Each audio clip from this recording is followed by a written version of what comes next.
গত কয়েক সপ্তাহ ধরে খুলনার বাজারগুলোতে অস্বাভাবিক হারে ওঠানামা করছে ডিমের দাম।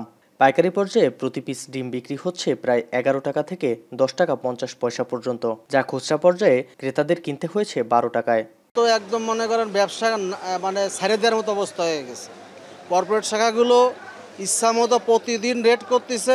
মনে করেন 100 ডিমে যদি 50 টাকা বাড়ে, আজকে বাড়লো, কালকে আবার যদি 100 কমে যায়, আমার এই মালটা কি করবে? আমার এই মালটা তখন তো কমে বিক্রি করতে পারবো না। যেহেতু মাছ, ইলিশ মাছ বন্ধ, মাছ পাওয়া যাচ্ছে না, খাই একটু ডিম হিসাবে যদি ডিমের দামই বাড়তি হয় তা আমরা আর কি খাবো। কালকে কিনলাম 11 টাকা, আজকে হচ্ছে 12 টাকা। এটা তো কোনো কথা না।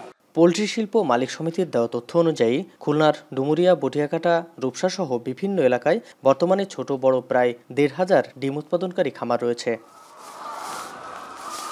গত কয়েক বছরে নানা প্রতিবন্ধকতার মুখে পড়তে হচ্ছে খামারিদের। খামার পরিচালনার জন্য সবথেকে বেশি খরচ হয় মুরগির খাবারের জন্য। সয়াবিন ও ভুট্টা বেশি ব্যবহার করা হয় খামারে। বর্তমানে প্রতি কেজি সয়াবিন খামারিদের কিনতে হচ্ছে 64 থেকে 70 টাকায়, যা গত 2 সপ্তাহ আগেও পাওয়া গেছে 50 টাকা কেজি দরে। বছরখানেক আগে যে ভুট্টা মাত্র 18 থেকে 20 টাকা কেজি দরে পাওয়া যেত, তা এখন পৌঁছেছে 33 টাকা পর্যন্ত। এছাড়া ওষুধ ও শ্রমিকের খরচ তো বেড়েছেই।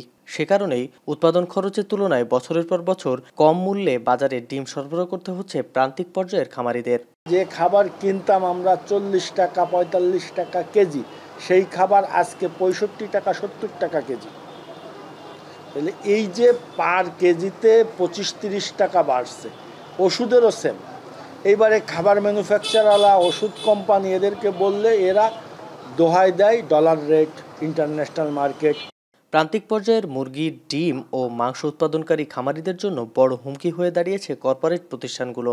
এসব বড় বড় প্রতিষ্ঠান হাজার কোটি টাকা বিনিয়োগ করছে পোলট্রি শিল্পতে।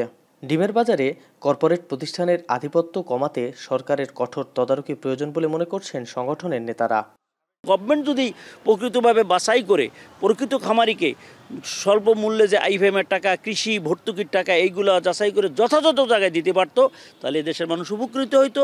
অত্যন্ত জোরালোভাবে সরকারিভাবে এটাকে শক্ত হাত দিয়ে স্বচ্ছতার ভিত্তিতে চাহিদা এবং উৎপাদনের সাথে প্রকৃত খামারিকারা তাদেরকে সুযোগ সৃষ্টি করা। খুলনার ডিম ও মাংস উৎপাদনকারী মুরগির খামারিরা দিনের পর দিন ভুগছেন নানা সমস্যায়। তাই সরকারি তদারকির পাশাপাশি প্রান্তিক পর্যায়ে এই শিল্পকে টিকিয়ে রাখতে বিনিয়োগ সহায়তা চান খামারিরা। রামিম চৌধুরী, এখন, খুলনা।